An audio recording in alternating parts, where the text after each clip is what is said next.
في وقت الأسئلة الآن. قول الله إيش؟ نعم نعم.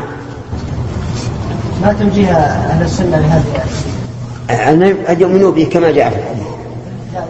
نعم، يثبتون ما أثبته الله لنفسه. ما يقال أن هذا أسلوب من أساليب العرب أن العزة يعني متلبس بها، يعني قصد أن تكون إزارا معنويا ورداء معنويا. لو أن أحدا، بل لو أن الله عز وجل يوم القيامة سألك ما تقول؟ ماذا تقول لله؟ المسألة مي باحتمال اللفظ للمعنى، المسألة كيف تقابل الله عز وجل يوم القيامة. إذا كان ظاهر كلامه أنه إزار حقيقي ورداء حقيقي، ولكن كيف ارتدى به، كيف اتزر به، هذا علم عند الله. أفهمت؟ لاحظوا هذه يا جماعة، المسألة مي شطارة من الإنسان يستطيع أن يصرف النصوص كما شاء أو كما يعقل، لا، المسألة خبر محض أخبر الله به عن نفسه.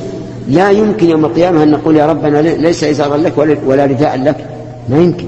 نعم نعم.